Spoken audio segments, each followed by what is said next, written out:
విపత్తుల సమయంలో ప్రాణ నష్టాన్ని నివారించడమే లక్ష్యంగా నంద్యాలలో ఎన్డీఆర్ఎఫ్ ఆధ్వర్యంలో భారీ మాక్డ్రిల్ నిర్వహించారు.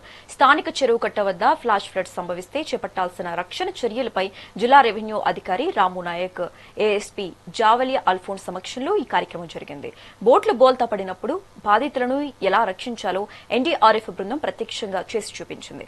అత్యవసర పరిస్థితుల్లో వివిధ ప్రభుత్వ శాఖల మధ్య సమన్వయం ఎంత కీలకమో ఈ సందర్భంగా అధికారులు వివరించారు. అంబులెన్స్ లోకల్ హాస్పిటల్స్ కి అవుట్పుట్ చేయాలండి. అలాగే సిపిఆర్ ఇచ్చే ఎంతో కొంత అవేర్నెస్ అనేది పొందుతారు అనుకుంటున్నాము. మీ అందరికీ మా యొక్క 10th బెటాలియన్ ఎన్డీఆర్ఎఫ్ తరఫున, మా కమాండర్ గారి తరఫున, మా రెస్క్యూ గారి తరఫున, అందరి తరఫున మీ అందరికీ మా యొక్క ప్రత్యేక ధన్యవాదాలండి. Thank you. జై భారత్.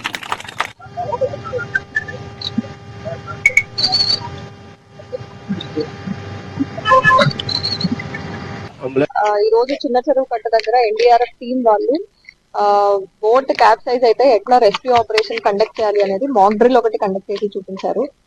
ఇందులో భాగంగా మాకు కాంటాక్ట్, నాన్ కాంటాక్ట్ రెస్క్యూ ఎట్లా చేస్తారు, అట్లాగే ఎవరన్నా మునిగిపోతే వాళ్ళని ఎట్లా కాపాడతారు, అండ్ ఆల్సో ఎవరన్నా మునిగిపోయిన వాళ్ళని బయటకు తీసుకొచ్చిన తర్వాత వాళ్ళకి ఈ లైఫ్ సేవింగ్ టెక్నిక్ ఉపయోగించి ఎట్లా సిపిఆర్ చేయాలి అనేది అవి కూడా చాలా చక్కగా చూపించారు. అండ్ ఆల్సో పబ్లిక్ కి అవేర్నెస్ కోసము మన దగ్గర ఉన్న మెటీరియల్ తో ఎట్లా ఇంప్రూవైజ్డ్ ఫ్లోటింగ్ డివైసెస్ కూడా ఎట్లా తయారు చేసుకోవచ్చో చాలా చక్కగా చూపించారు. ఇది మా అందరికి కూడా చాలా చాలా ఉపయోగకరం. అండ్ ఇది చేసిన ఈ మాక్డ్రిల్ చూపించిన ఎన్డీఆర్ఎఫ్ సిబ్బంది అందరికి first of all thank you. And దీంట్లో ఆల్ 9 డిపార్ట్మెంట్స్ అందరూ పార్టిసిపేట్ చేశారు. ఇది ఒక కోఆర్డినేషన్ ఎక్సర్సైజ్ లాంటిది. ఇది మా అందరికి కూడా అవేర్నెస్ క్రియేట్ చేసుకోవడానికి ఇది ఉపయోగపడింది. Thank you so much. Nandyal జిల్లా కలెక్టర్ గారు మరియు డిఆర్ఓ గారు, ఆర్డీఓ గారు, అలాగే మన నంద్యాల ఏఎస్పీ మేడం గారు, అలాగే 10th బెటాలియన్ కమాండెంట్ గారి ఆధ్వర్యంలో ఇక్కడ నంద్యాల పట్టణంలో మన డిస్ట్రిక్ట్ లెవెల్ మాక్ ఎక్సర్సైజ్ మనం కండక్ట్ చేయడం జరిగింది. ఈ రోజు యొక్క మాక్ ఎక్సర్సైజ్ యొక్క మెయిన్ ఉద్దేశం ఏంటంటే, ఎప్పుడైనా ఒక రియల్ టైమ్ సినారియోలో ఏమైనా మనకైనా ఫ్లడ్స్ అది వచ్చినప్పుడు ఇక్కడ ఉన్న పబ్లిక్ ఎవరైనా విక్టిమ్స్ వాళ్ళు మునిగిపోతే వాళ్ళని ఏ విధంగా కాపాడాలి, ఒకవేళ వాళ్ళకి స్విమ్మింగ్ వస్తే అప్పుడు ఎలా విక్టిమ్స్ ని కాపాడాలి, ఒకవేళ వాళ్ళకి స్విమ్మింగ్ రాకపోతే అలా ఏ విధంగా విక్టిమ్స్ ని కాపాడాలి, ఈ అన్న దాని గురించి ఒక సినారియో రూపంలో క్రియేట్ చేసి ఇక్కడ చేయడం జరిగింది. ఈ సినారియోలో మెయిన్ గా ఏంటంటే, ఫస్ట్ ఒక బోట్ ఏంటంటే సివిలియన్స్ సంబంధించిన బోట్ ఒక క్యాప్సైజ్ అవుతుంది. క్యాప్సైజ్ అంటే పల్టీ జరగడం జరుగుతుంది. దాని తర్వాత మన ఎన్డీఆర్ఎఫ్ రెస్క్యూవర్స్ వెళ్ళి వాళ్ళని ఎలా కాపాడారు, కాంటాక్ట్ రెస్క్యూ మరియు నాన్ కాంటాక్ట్ రెస్క్యూ.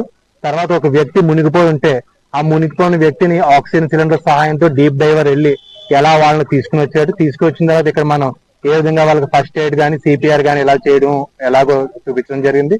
ఆ తర్వాత ఇంకా కూడా మన దగ్గర ఉన్న విషయాలతో, సామాన్లతో మనం ఒక ఇంప్రూవైజ్డ్ డివైస్ ని తయారు చేసుకుని ఎలా మనం ఫ్లడ్ సిచ్యువేషన్ లో మనం ఎలా మనం కాపాడుకోవచ్చు అది కూడా ఈ రోజు చూపించడం జరిగింది.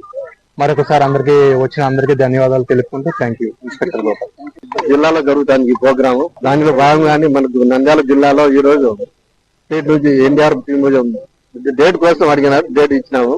దానికోసం మన జిల్లాలో లాస్ట్ టైం తుఫాన్ వచ్చి చాలా ఇబ్బంది పడినాం కాబట్టి దానికోసం ముందు జాగ్రత్తగా అవేర్నెస్ చేసి దానికి ప్రోగ్రామ్ పెట్టాం.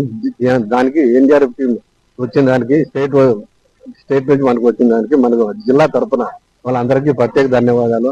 అదేవిధంగా పోలీస్ డిపార్ట్మెంట్, రెవెన్యూ వాళ్ళకి అందరికీ ధన్యవాదాలు.